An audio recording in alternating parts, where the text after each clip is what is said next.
1957, Robert Sherard, an English writer and friend of Oscar Wilde, wrote a, quote, truly sensational book entitled The White Slaves of England, being true pictures of certain social conditions in the Kingdom of England in the year 1897.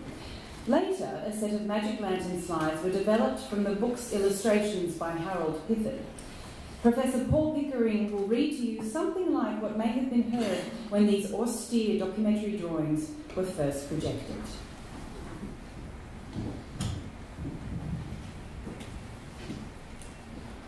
The foul gases which belch forth night and day from the many factories rot the clothes, the teeth, and in the end the bodies of the workers, have killed every tree and every blade of grass for miles around. Trees cannot live here, but men must and do. I asked one man whom I met in one of the factories, "What are you manufacturing there?" "Skeletons," he said. "And I, you see, am only half done." The linemen are those who load the slaked wine after turning it over and over on the lifts by which it is conveyed to the chamber where it is treated with chlorine. The men with a thick oaken gag or muzzle in their mouths in a cloud of white particles. In the summer, the heat is quite intolerable. When they have done their work, they wash themselves with oil or tallow and dry themselves on wisps of brown paper. This is all the toilet that they know. The use of water would flay them alive. But Roger is their best joke, because Roger is their worst enemy. Roger is chlorine gas, which, pumped onto slaked lime, transforms this into bleaching powder. Roger is a green gas and is so poisonous that the men who pack the bleaching powder into barrels in which it is exported work with goggles on their eyes and 20 thicknesses of flannel over their mouths, these muzzles being tightly secured by stout cords. They can pack but a few minutes at a time. A feed of this gas kills its man in an hour. Numerous are the stories of men boiled to death in the steaming caustic ports. A mere walk through the yard is dangerous, for the tanks leak here and there, and the corrosive fluids drop and drop. One hears of a man who was slowly eaten to death in a vitriol tank into which he had fallen, and in which he was caught at last. A priest tried to reach him to anoint him, but failed. Hundreds, powerless to help, were looking on. He joked at them between his screams. Were they all out on strike to be idling there?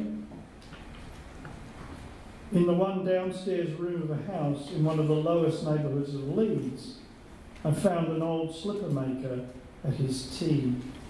It was a crowded scene, and one wondered how a man could live in and work in such a room.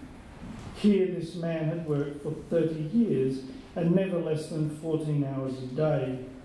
Many a week, he said, I have to work on Sundays also. He declared that his life was a miserable one and that the trade had never been worse. He laughed when I asked him what pleasure he enjoyed in life. There's no such thing as pleasure for me. I go from my bed to my seat and from my seat to my bed, though now and again I may get, say, an hour over my paper. Here may be seen in some filthy room an old dilapidated factory in the Leylands. 50 people, men, women, boys and girls, all huddled together, sewing as though their life for dear life. The stench in the room, its uncleanliness surpasses description. The finished garments are lying pell-mell on the floor in the filth and the vermin. They are flogged into their work, one said. For all the time the gaunt sweater stalks about, scolding, inspecting. He is usually a haggard and starving man himself, a victim of human competition. The woolcomber's parlour, their great weariness, stamps them with an appearance almost ethereal or wraith-like. Exhausted by the superhuman effects of their nightly toil, their movements and their leisure movements are slow and deliberate, a very parody of human dignity. One is reminded as one looks at them of the hashish eater. Such languor is theirs. But the eyes to which he who scrutinises another man will always look first, have an expression which characterises these men beyond doubt or hesitation. It is an expression of utter hopelessness, of fatigue which surpasses words. It tells of shattered nerves, of depleted veins. It is a terrible look to be seen on this side of the Styx. The death of a white lead worker is so trivial a matter that public curiosity concerning it is too small to warrant an able editor to sacrifice any of his space to such an item of news. And yet, there may be some to think this death at the hands of an English industry an event of tremendous importance, not local only, but national, political, universal. There had come pain almost from the first, but she had remained at her work, till one morning she fell down on the floor of the factory, foaming at the mouth and tearing at her hair. She was carried to the workhouse and, as a nurse told me, carried on terrible in wild delirium. I looked at the entry in the workhouse register. Elizabeth Ryan, lead poisoning.